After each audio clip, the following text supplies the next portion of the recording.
Hey, what's up, everybody? My name is Scott Newhouse. Thank you so much for joining me. Today, I want to talk about 4 decisions that Arizona State Retirement System employees need to make before they retire. These 4 decisions can have a very, very significant impact on your financial security, your long-term retirement projections, and security there. So it's just really important that you understand all of the decisions that you have to make before you make them. Give them some time to sit with you, think about it, talk with your spouse, talk with a certified financial planner if you want, and just really make the best decisions on that. So this might be a little bit of a long video, so I'm going to jump right into it. The first decision you have to make is your survivor benefit election. So this is probably the biggest financial decision that you're going to make, and it's permanent. When you select kind of pension payout you want, you really have 7 different choices, but I'm just going to highlight the most popular ones. The first is a straight life annuity. And so you're going to get paid your pension for life for as long as you live. And if your death occurs before all of your contributions plus interest have been paid, then that remaining balance is going to be paid out to your beneficiary. There is no ongoing benefit after you pass away in the event you will. After you die, after all contributions have been paid out, there's no ongoing benefit to your spouse. So that's option 1. That's typically going to be the highest payout that you're going to get because it's just for you and it's just for your life. Now, the next option is 100% joint and survivor option. This option provides a monthly payment for life, and if you die before your spouse, then they will get that benefit for the rest of their life. Now that sounds pretty darn good, right? The catch is, though, that you are going to get a permanently reduced benefit amount that will allow your spouse to have that pension amount. So you're not going to get the same benefit amount as the straight life annuity. So let's say your monthly pension with the straight life annuity would be $3,000 a month, but with the 100% joint and survivor option, you might only get $2,600. And I'm just making these numbers up, so you got to obviously run the numbers, but that $400 difference is a lot every single month.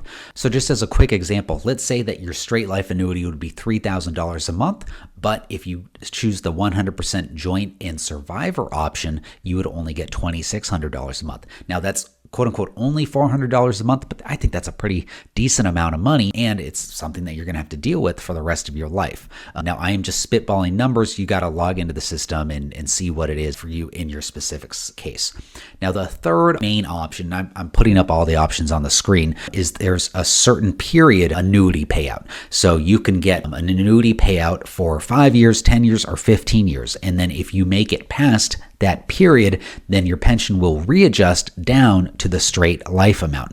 And when you die after that period, the pension ends entirely. Now, the thing about the 5-year certain period is that if your death occurs before receiving all of those payments, then your beneficiary would receive the remaining payments. But then after that, it's all over. And then the same thing with the 10-year and the 15 years. So you get that guaranteed 5 to 10 to 15 years, and your beneficiary gets that guaranteed 5 to 10 to 15 years. After that, we have no guarantees, and you just get it for as long as you live. That's the first really big decision that you have to make, and it's a huge one. Your second big decision to make is when to retire, your retirement timing decision. This is another really big one that's going to affect the pension and your pension amount for the rest of your life. You can retire as early as age 50, but you need to understand there's actually 2 ways that your benefit's going to be reduced. First, the fewer years that you work, the lower percentage of your income in retirement that gets replaced. Wage replacement table that I'm going to put up on the screen, someone with 15 years of service only gets 31.5% of their salary replaced. If you have 25 years of service, you get 55% of your income replaced. And if you get 30 years, which I know not a lot of people make it that 30-year mark, but if you do 30 years, then you get 69% of your income replaced. So that's just a massive difference in standard of living and monthly income that you would get depending on the time period that you put in to service. The second thing you need to remember is that if you retire before your normal retirement age, there's an additional early retirement penalty for that. So this penalty is 5% per year from ages 50 to 60, and it's 3% per year from ages 60 to your normal retirement age. So you're basically getting hit twice. 1, if you retire early, you're going to have less years of service, which means less income replaced. And then 2, if you retire at 58 instead of your normal retirement age, then there's going to be that percentage that you're going to lose, that penalty percentage that's going to be applied to your benefit amount. So let's see if we can do another quick example here. Someone with $4,000 of a monthly a salary who retires with 25 years of service, that sounds much better, they will get around $2,100 a month. And that's going to be this blue bar that we see in the image. But look what happens if that same person retires at age 50 with 25 years of service. And that's going to be in this image that I put up right now. Now they're only getting $1,000 a month instead of $2,100 a month. That's less than half because you retired at age 50 as opposed to age 55. You can play around with this on the website, and you really should. You absolutely should. But the point that I'm trying to make is that just over that 5-year period, you're going to have less than half of a benefit if you retire early. And in terms of total pension payments, it's basically going to be you making $360,000 over the course of 30 years versus making $756,000 over the course of 30 years from those pension amounts, just from working those additional 5 years. Now, money is not the end all be all in a lot of cases. So it might make sense for you in your circumstance to retire sooner, even if you incur the penalties, even if you get less of your income replaced. It might make sense.